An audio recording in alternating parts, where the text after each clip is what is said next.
का स्वदेशी उत्पादन 70 लाख टन बढ़ाने के लिए 6 उर्वरक संयंत्रों का उद्धार किया जा रहा है।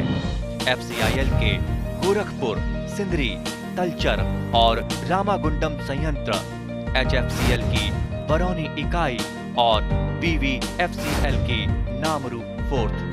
सोने पर सुहागा ये है कि देश में अब बनेगा सिर्फ नीम लेपित यूरिया, क्योंकि इससे होगा किसानों का फायदा ही फायदा। अनाज का उत्पादन 10% तक बढ़ेगा।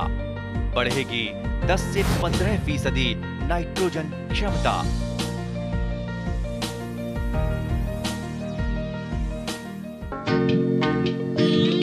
मीन पालन एक लाभजनक व्यवसाय। राज्যখনৰ গ্ৰামাঞ্চলৰ বহুতো নিবনুৱা যুৱক যুৱতী মীন পালনৰ দৰে কৃষি ব্যৱস্থাপনাৰ জৰিয়তে স্বনিয়োজন হ'ব পাৰিছে। একেদৰে ভূমিখণ্ডতে বিভিন্ন উদ্যান শস্যৰ খেতিৰ লগতে হাঁহ কুকুৰা আৰু জীৱ-জন্তু যেনে গাহৰি আদিৰ সমন্বয়ত মীন পালন কৰিব পাৰি। সমন্বিত পদ্ধতিত মীন পালন কৰিলে মীন পামৰ আয় বৃদ্ধি হোৱাৰ লগতে মাছৰ উৎপাদন ব্যয় কম হয়। সমন্বিত মীন পালনৰ বিভিন্ন দিশ সন্দৰ্ভত মীন গৱেষক বিজিত বনিয়াই এনেদৰে কয়। আমাৰ মীন পালকসকল বহুতো মীন পালকসকলে সমন্বিতভাৱে মীন পালন কৰিছে। তাৰমানে একক ভূমি ক্ষেত্ৰতে হাঁহ কুকুৰা পালন কৰিছে, উদ্যান শস্যৰ খেতি কৰিছে। এনেকুৱা যিটো সমন্বিত মীন পালন, ইয়াৰ কাৰণে মীন পালকসকল কেনেদৰে উপকৃত হ'ব পাৰে? হয়, সমন্বিত মীন পালনৰ ক্ষেত্ৰত মীন পালকসকলে অধিকভাৱে অলপ লাভান্বিত হ'ব পাৰে, কিয়নো সমন্বিত মীন পালনত আমি হাঁহ কুকুৰা গাহৰি এইবিলাকৰ লগতে মাছৰ পালনটো একেলগে সমভাৱে কৰিব পাৰোঁ, যাৰ ফলত পালকজন যোনজন মীন পালক আছে তেওঁৰ মাছৰ লগতে হাঁহ কুকুৰা বা গাহৰিৰ পালনৰ দ্বাৰা যি খৰচটো হয় সেই খৰচটো কমত কৰিব পাৰে।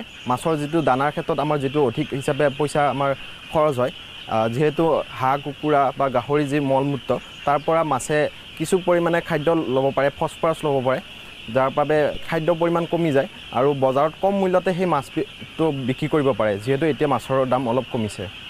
তাৰমানে আপুনি ক'ব খোজে নেকি যে যিটো মাছৰ উৎপাদন ব্যয়, সেই উৎপাদন ব্যয়টো কম হয় যদিহে সমন্বিত পদ্ধতিৰ হাঁহ কুকুৰা বা এনেকুৱা জীৱ জন্তুৰ সমন্বয়ত মীন পালন কৰে? হয়, মই সেইটোৱে ক'ব খুজিছোঁ যে উৎপাদন যিটো আমাৰ খৰচ হয় মাছৰ খাদ্যৰ ক্ষেত্ৰত সেইটো এটা কমিব। লগতে মীন পালকজনে এক বেলেগ ধৰণে ধৰক হাঁহ কুকুৰাৰ পৰা কিছু পৰিমাণে তেওঁ অৰ্থ লাভ কৰিব, যিটো তেওঁ পুখুৰী মাছৰ ক্ষেত্ৰত বা বেলেগ ক্ষেত্ৰৰ অধিক হিচাপে তেওঁলোকে হাঁহ কুকুৰা বা গাহৰিৰ ক্ষেত্ৰত কিছু পৰিমাণে তেওঁলোকে লাভৱান হ'ব, আৰু এই ক্ষেত্ৰত সাধাৰণ মীন পালকসকল নিশ্চয়কৈ লাভান্বিত হ'ব। হয়, আৰু আমি দেখিছোঁ যে ধৰক বিভিন্ন উদ্যান শস্যৰ খেতিও কৰিছে, যে ধৰক কলগছ ৰুইছে, অমিতা ৰুইছে, এনে কি কি উদ্যান শস্যৰ খেতি পুখুৰী পাৰত কৰিব পাৰে? হয়, এওঁলোকে যিহেতু কল কৰিব পাৰে, অমিতা কৰিব পাৰে, লগতে নেমু টেঙা বা ভোট জলকীয়াও কেতিয়াবা কৰিব পাৰি, যিহেতু এতিয়া বজাৰত ভোট জলকীয়া বা নেমু এইবিলাকৰ চাহিদা অধিক পৰিমাণে বাঢ়ি আহিছে। আৰু ইয়াত কলগছ অমিতা এনেকুৱা ধৰণৰ নিশ্চয় কলগছ অমিতা গছ কৰিব। খোৱা মাছৰ দৰে আন এটা সম্ভাৱনীয়তা থকা বিষয় হ'ল আলংকাৰিক মাছ পালন। কাছৰ একুৰিয়ামত প্ৰাকৃতিক অথবা পৰিপূৰক খাদ্য খাই উত্তম ব্যৱস্থাপনাৰে নান্দনিক সৌন্দৰ্যৰে মানুহক আনন্দ দিব পাৰে এই আলংকাৰিক মাছসমূহে। প্ৰাকৃতিক জলাশয়ত পোৱা সাপমূৰীয়া অথবা চেংজাতীয় মাছসমূহৰ আন্তঃৰাষ্ট্ৰীয় বজাৰতো ভাল বজাৰ মূল্য আছে। গুৱাহাটী বিশ্ববিদ্যালয়ৰ জীৱবিজ্ঞান বিভাগৰ অন্তৰ্গত জৈৱ বৈচিত্ৰ্য আৰু জলসংবৰ্ধন কেন্দ্ৰত অন্যান্য স্থানীয় আৰু বিদেশী আলংকাৰিক মাছৰ প্ৰজননৰ গৱেষণাৰ লগতে এনে অধিক বজাৰ মূল্য থকা চেংজাতীয় মাছৰ প্ৰজননৰ ক্ষেত্ৰত সফলতা লাভ কৰিছে। এই সন্দৰ্ভত কেন্দ্ৰটোৰ সমন্বয়ক তথা প্ৰাণীবিজ্ঞান বিভাগৰ অধ্যাপক ডক্টৰ দণ্ডধৰ শৰ্মাই এনেদৰে কয়। আমি ইয়াতে যিটো চেংজাতীয় মাছ, যিটো আন্তৰ্জাতিক বজাৰত তাৰ মূল্য যথেষ্ট বেছি। আপুনি জানে যে বাৰ্কা চেং অসমত পোৱা যায়, এইটো অসমৰ এণ্ডেমিক। বাৰ্কা চেঙৰ মূল্য কোৱা হয় যে ছিংগাপুৰ বা থাইলেণ্ড বজাৰত ইয়াৰ মূল্য প্ৰায় এযোৰৰ দাম প্ৰায় 5 পৰা 6 লাখ টকা। ঠিক তেনেকৈ আন চেংজাতীয় মাছৰ ভিতৰত নগা চেং, যিটো বৈজ্ঞানিক নাম তাৰ চান্না অৰেণ্টিমেকুলেটা, তাৰপিছত আৰু এটা আছে নগাচেং, আৰু নগাচেঙৰ সৰু প্ৰজাতি এটা আছে যাক চানা ষ্টিৱাৰ্টি বুলি কোৱা হয়, চানা এন্দ্ৰাও বুলি কোৱা হয়। অৰ্থাৎ প্ৰায় 12 বিধ চেঙেলী জাতীয় মাছ পোৱা যায়। তাৰে ভিতৰত আমাৰ এই কেন্দ্ৰটোৰ যোগেদি আমি চান্না বাৰ্কা এতিয়াও বিচাৰি আছোঁ, কিন্তু চান্না বাৰ্কা আমি এতিয়ালৈকে পোৱা নাই। কিন্তু তাৰ সলনি আমি নগাচেং যিটো চান্না অৰেণ্টিমেকুলেটা সেইটো আমি ব্ৰিডিং কৰিবলৈ সক্ষম হৈছোঁ। আমি নেচাৰেল ব্ৰিডিং, যিটো প্ৰাকৃতিক ব্ৰিডিং আমি কি কৰোঁ যে চিষ্টাৰ্ণ এটাত আমি এযোৰ আমি ৰাখি থওঁ। আৰু আপোনালোকক এইটোও কওঁ যে এযোৰতকৈ এটা চিষ্টাৰ্ণত বেছি ৰাখিব নোৱাৰি, কাৰণ সিহঁতৰ মাজত ইণ্টাৰস্পেচিফিক যিটো কম্পিটিশ্যন বা সিহঁতৰ মাজত যুদ্ধ হয়, যুদ্ধত হয় কিছুমান ইঞ্জুৰি হয়। সেইকাৰণে আমি এটা চিষ্টাৰ্ণত এযোৰে ৰাখোঁ। আৰু ইয়াতে যেতিয়া ব্ৰিডিঙৰ টাইমত আমি পাইছোঁ মাৰ্চৰ পৰা জুনৰ ভিতৰত সিহঁতে প্ৰজনন কৰে, সেই সময়ত আমি চিষ্টাৰ্ণৰ তলিত প্ৰায় আধা ফুট আমি মাটি দিওঁ, দি তাতে মেটেকা আৰু কিছুমান সৰু PVC পাইপ আমি ৰাখি থওঁ। আৰু ঠিক মাৰ্চৰ লাষ্টৰ ফালে সিহঁতে ব্ৰিডিঙৰ সময়ত কি কৰে যে এটা ব্ৰিডিং নেষ্ট বনায়, প্ৰজনন বাঁহ এটা বনায়। কেনেকৈ বনায় যে মতাটোৱে সেই বোকাৰ চাৰিওফালে ঘূৰি ঘূৰি এখন কাঁহী সদৃশ ব্যৱস্থাৰ সৃষ্টি কৰে। তাতে মাইকীটোৱে কণীটো ৰিলিজ কৰি দিয়ে, আনফাৰ্টিলাইজ এগটো, আৰু লগে লগে তাৰ ওপৰত মতাটোৱে স্পাৰ্মটো ৰিলিজ কৰে আৰু কণীটো ফাৰ্টিলাইজ হৈ যায় বা নিগেশ্যন হয়।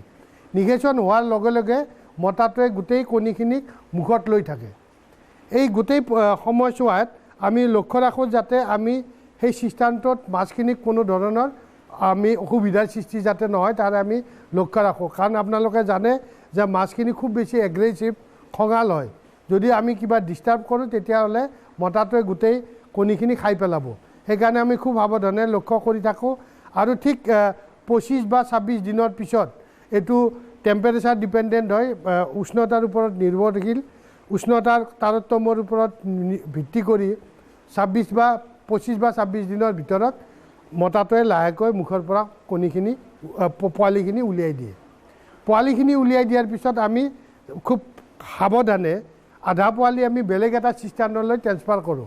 কাৰণ আপোনালোকে জানে তাৰ স্কুলিং বিহেভিয়াৰ আছে, অৰ্থাৎ মাক দেউতাকে লাৰ্ভাখিনিক লালন পালন কৰে। আমি উলিয়াই বেলেগ এটা চিষ্টাৰ্ণত লৈ যাওঁ। ইয়াৰ ফেকাণ্ডিটি প্ৰায় 600, এবাৰত 600টামান পোৱালি সিহঁতে মুখৰ পৰা উলিয়াই দিয়ে। আধা আমি মাক দেউতাকৰ লগত ৰাখোঁ, আৰু আমি লক্ষ্য ৰাখোঁ যে মাক দেউতাকটো যাতে ভোকত নাথাকে। আমি তাৰ কাৰণে কি কৰোঁ, কেঁচু সৰু সৰুকৈ কাটি দিওঁ, সৰু মাছ দিওঁ, টিউবিফেক্স দিওঁ, যাতে মাক দেউতাকটো ভোকত নাথাকে। ভোকত থাকিলে সিহঁতৰ পোৱালিবিলাকক নিজে খাই পেলাব। এনেকৈ আমি এই চান্না অৰেণ্টিমেকুলেটা, চান্না ষ্টিৱাৰ্টি আৰু চান্না এন্দ্ৰাৰ ব্ৰিডিং কৰিবলৈ সক্ষম হৈছোঁ। ব্যৱসায় ভিত্তিত আলংকাৰিক মাছৰ প্ৰতিপালনৰ বাবে কাছৰ একুৰিয়ামৰ তলিভাগ নিয়মীয়াকৈ পৰিষ্কাৰ কৰাটো অতি প্ৰয়োজনীয়। এনে কৰিলে পানীৰ তলিভাগত জমা হোৱা এমনিয়া নিয়ন্ত্ৰণ কৰিব পাৰি। একুৰিয়ামৰ পানীৰ পৰিচৰ্যা ব্যৱসায় ভিত্তিত এই খণ্ডত জড়িত হোৱা লোকসকলৰ বাবে অতিকৈ প্ৰয়োজনীয়। একুৰিয়ামৰ পৰিচৰ্যাৰ বিভিন্ন দিশ সন্দৰ্ভত গুৱাহাটী বিশ্ববিদ্যালয়ৰ অন্তৰ্গত জৈৱ বৈচিত্ৰ্য আৰু জলসংবৰ্ধন কেন্দ্ৰৰ সহায়ক দেৱকুমাৰ শৰ্মাই এনেদৰে কয়। কেতিয়াৰ পৰা জড়িত আছে এই প্ৰকল্পত? মই প্ৰায় 4 বছৰৰ পৰা ইয়াত জড়িত হৈ আছোঁ এই প্ৰকল্পটোৰ লগত। হয়, এনে কেইজন আপোনালোকে ধৰক ইয়াৰ লগত প্ৰত্যক্ষভাৱে জড়িত আছে? আমি প্ৰত্যক্ষভাৱে আমি 4জন আছোঁ। তাৰোপৰি আমাৰ ৰিচাৰ্চ স্কলাৰ আছে, 4জন আছে ৰিচাৰ্চ স্কলাৰ আছে। তাৰপিছত আমাৰ মহাশয় ছাৰ আছে আমাৰ লগত ওতঃপ্ৰোতভাৱে জড়িত হৈ আছে। তাৰমানে ৰিচাৰ্চ স্কলাৰ 4জন আছে আৰু প্ৰজেক্ট এছিষ্টেণ্ট 4জন আছে। আপোনালোকে ধৰক আলংকাৰিক মাছৰ যিটো প্ৰজনন, এই প্ৰজননৰ লগত প্ৰত্যক্ষভাৱে জড়িত হৈ আছে। গতিকে এই যে আপোনালোকে ৰাতিপুৱা ধৰক চাফ কৰে বা একুৰিয়ামখিনি চাফ কৰে, এনে কি প্ৰজাতিৰ মাছক বেছিকৈ চাফ কৰিবলগীয়া হয় বাৰু? বেছিভাগ আমাৰ ধৰক কেটফিছবিলাক, যিবিলাক কেটফিছ বুলি কয়, যেনেকৈ মাগুৰ, আপোনাৰ আছে শিঙি বা এনেকুৱা পাভ বা আপোনাৰ কান্দুলি, এনেকুৱা ধৰণৰ মাছবিলাকৰ অলপ বেছি চাফন কৰিব লগা হয়। তলিখনত মানে বেছিকৈ গেছ জমা হয় আৰু সেইবিলাকৰ চাফ কৰিবলগীয়া হয়। বাকী ধৰক মোৱা, পুঠি, খলিহনা এনেকুৱা অলপ কম, এইটো ধৰক 2 দিনৰ এদিনৰ মূৰে মূৰে কৰিলেও চলে। গতিকে এই যিখিনি পানী মানে আপোনালোকে চাফ কৰিলে, তলৰ পানীখিনি উলিয়াই দিলে আৰু ইয়াত নতুনকৈ পানী ভৰ্তি কৰে, নতুনকৈ পানী আৰু দি দিব লাগে। সেই একে পৰিমাণৰ পানীটো আমি দি দিওঁ, 50% আমি উলিয়াই দিওঁ ৰাতিপুৱা, আৰু তাৰপিছত আৰু আপোনাৰ নতুনকৈ সেই 50% পানীটো আমি দি দিওঁ।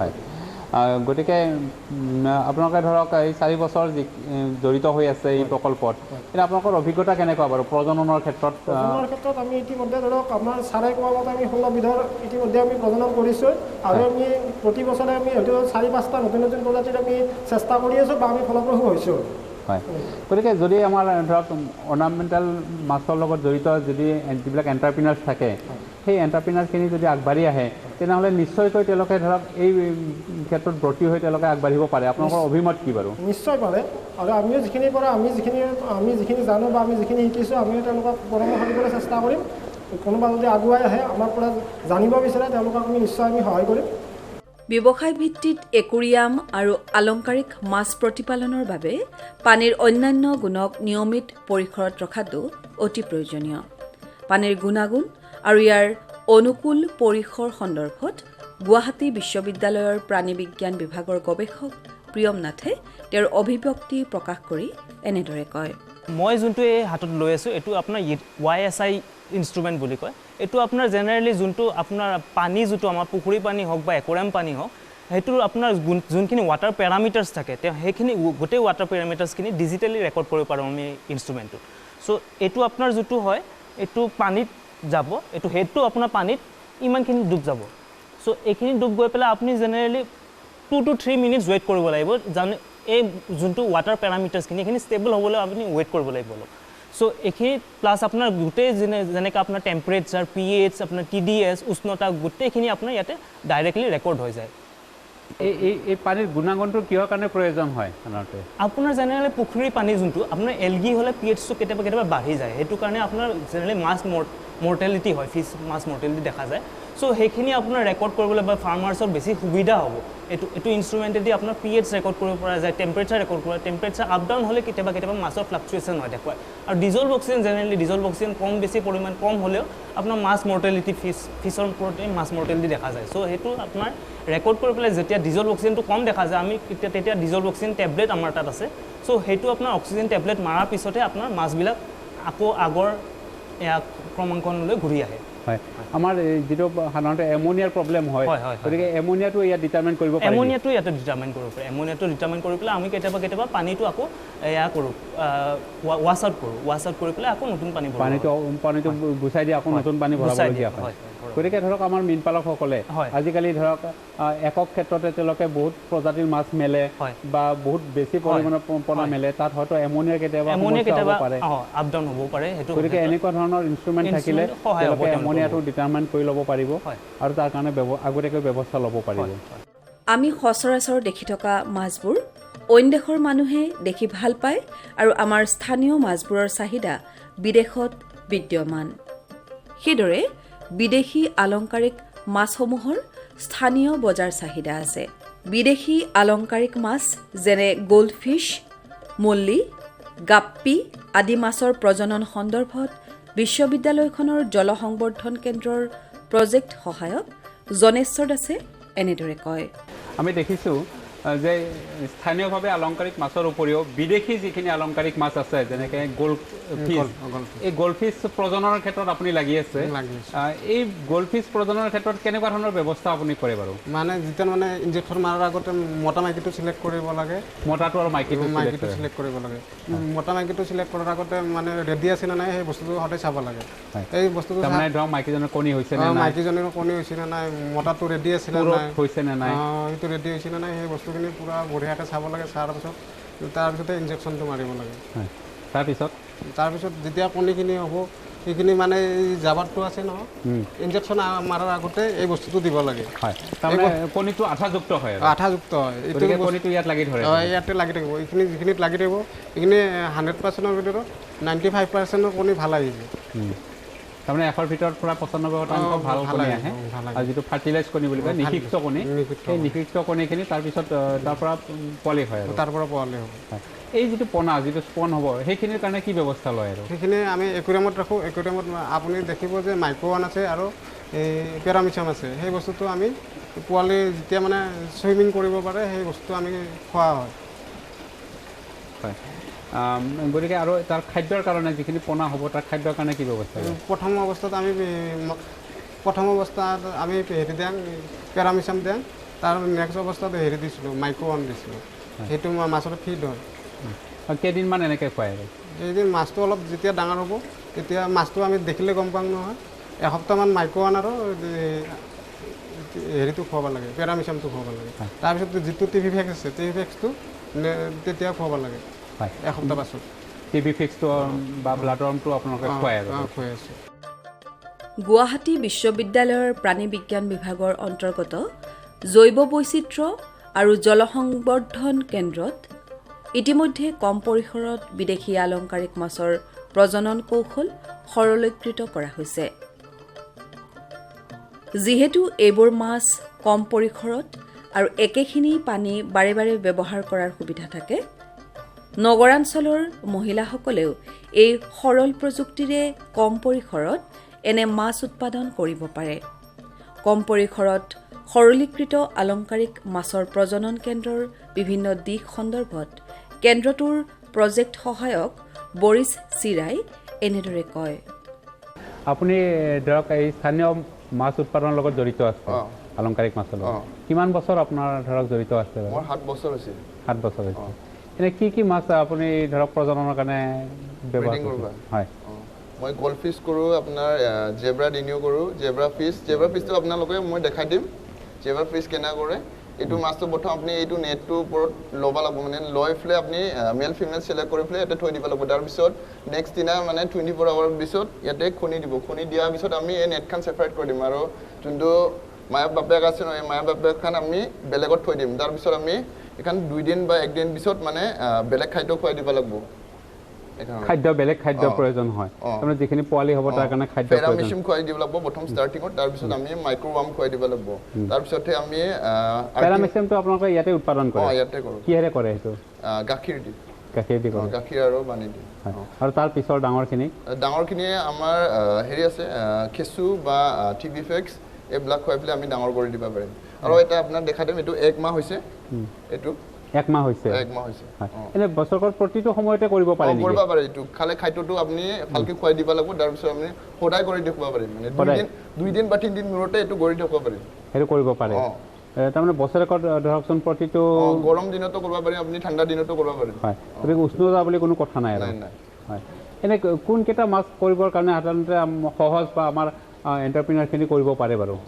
আপুনি গল্ড ফিছ বা খৈ খাপ আপোনাক কি নাম আছিল জেব্ৰা ফিছ এইবিলাক আৰামছে কৰি দিব পাৰিম আপুনি মানে বেলেগ ইমান কষ্ট কৰিব নালাগে এনেকুৱা নেট এটা ল'বা আপুনি এনেকুৱা নেটটো আপোনাক দেখাই দিম এই নেট এইটো ডাঙৰৰ কাৰণে বনাইছোঁ মই ফুটি মাছৰ কাৰণে বনাইছোঁ কিন্তু এনেকুৱা জেব্ৰা ফিছৰ কাৰণে এনেকুৱা ফুটাটো মানে সৰু হ'ব লাগিব নহ'লে কণীবিলাক মানে হেৰি মাছৰ লগত মানে গুচি যাব মানে মাছটো মানে হেৰি হৈ যাব মানে কণীটো বেয়া হৈ যাব মানে যিমানে আমি ব্ৰিডিং কৰাৰ আগত এইটো ডাঙৰ মাছকেইটা ইয়াতে থাকিব লাগিব মানে দলত কণীহে নামি যাব ওপৰত কেইটা মানে যোনটো মেল ফিমেল আছে মেল ফিমেলকেইটা ওপৰত থাকিব লাগিব তেতিয়া মানে কণীটো নিজে নিজে দলত নামি থাকে এইটো নেচাৰেল ব্ৰিডিং হয় গতিকে আপোনালোকে নেচাৰেল ব্ৰিডিং কৰি ইয়াত কৰিব পাৰে আৰু যিখিনি আমাৰ ধৰক এতিয়া ধৰক বেছি জেগা নাই ঘৰত গতিকে তেওঁলোকে ঘৰতে এনেকুৱা ধৰণৰ সৰু চাইজত কৰি দিব পাৰিম আপুনি সৰু বাল্টিঙতো কৰি দিব পাৰিম এইকেইটা বাল্টিঙতো কৰিব পাৰিম গতিকে ধৰক যে কিছুমানে কয় যে আমাৰ জেগা নাই বা টাউন চহৰত এনেকুৱা অৱস্থা নাই তেওঁলোকেও ধৰক এনেকুৱা ধৰণৰ মাছৰ প্ৰজনন কৰিব পাৰে গতিকে এইবিলাক মাছৰতো চাহিদাও আছে নহয় জানো একুৰিয়ামত চাহিদাও আছে গতিকে কম পৰিসৰতে কৰিব পাৰে আৰু মহিলাসকলেও কৰিব পাৰে কষ্ট ইমান নাই এইকেইটা মাছ আপুনি খালি মেল ফিমেলটো চিলেক্ট কৰা এনেকুৱা নেট এটা লৈ পেলাই বাল্টিঙৰ ওপৰত থৈ দিলে হ'ল বা আপোনাৰ কিবা বস্তু থাকিলে ৰছী বান্ধিব নালাগে এনেকুৱা চিষ্টেমতো কৰি দিব এইটো বানি এনেকৈ থৈ দিলে নিজে নিজে ফাহি থাকিব পানীটো তলত নামি নাযায় গতিকে আমাৰ যিখিনি নিবনুৱা যুৱক যুৱতী আছে তেওঁলোকক আপুনি এনে কি পৰামৰ্শ দিয়ে ধৰক আলংকাৰিক মাছৰ ব্ৰিডিঙৰ ক্ষেত্ৰত এইকেইটা আপুনি মানে কষ্টও নাই বেছি আৰু প্লাছ বেলেগতো যাব নালাগে নিজে পালথিনতো কৰিব পাৰে বা আপুনি চৰিয়া লৈ পেলাই চৰিয়াৰ ওপৰতো কৰিব পাৰে এইবিলাক বেছি পানীও প্ৰয়োজন নহয় নালাগে পানীৰ ঠাইৰ প্ৰয়োজন নহয় এক বাল্টিন হ'লে এইটো কৰি দিব পাৰিম মানে মাছটো বেছি কষ্ট নাই আৰু হয় ছাদৰ ওপৰতো কৰিব পাৰে এনেদৰে কম পৰিসৰত আলংকাৰিক মাছ প্ৰতিপালন কৰি অতিৰিক্তভাৱে আয়ৰ পথ প্ৰশস্ত কৰাৰ সম্ভাৱনীয়তা আছে আৰু ইয়ে নিবনুৱা যুৱক যুৱতীৰ মাজত এক আশাৰ সঞ্চাৰ কঢ়িয়াই আনিছে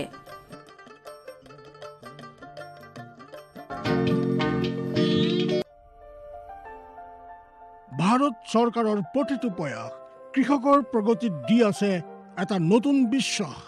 দেশৰ কৃষকসকলৰ প্ৰতি সমৰ্পিত ভাৰত চৰকাৰে বিশেষকৈ উত্তৰ পূৰ্বাঞ্চল আৰু আন্দামান নিকোবৰ দ্বীপপুঞ্জৰ কৃষি অঞ্চলৰ বিকাশৰ বাবে নতুন প্ৰগতিশীল পদক্ষেপ লৈছে, যাৰ দ্বাৰা কৃষকসকলে দ্ৰুত গতিত উন্নতি কৰি আছে। কৃষি অঞ্চলৰ বিকাশৰ গতি অব্যাহত ৰাখি মাননীয় প্ৰধানমন্ত্ৰী শ্ৰী নৰেন্দ্ৰ মোদী ডাঙৰীয়াৰ নেতৃত্বত ভাৰত চৰকাৰে এক দূৰদৰ্শী নিৰ্ণয় লৈ দেশত ৰাষ্ট্ৰীয় খাদ্য তেল মিছন অইল পামৰ আৰম্ভণি কৰিছে, যাৰ দ্বাৰা উত্তৰ পূৰ্বাঞ্চলৰ ৰাজ্যসমূহ আৰু আন্দামান নিকোবৰ দ্বীপপুঞ্জৰ কৃষকসকলৰ বিশেষ লাভ হ'ব। পুঁজিৰ বিনিয়োগত বৃদ্ধি পাব, খোৱা তেলৰ আমদানিৰ ওপৰত নিৰ্ভৰ কৰাটো কম হ'ব আৰু ৰোজগাৰৰ সুবিধা সৃষ্টি হ'ব।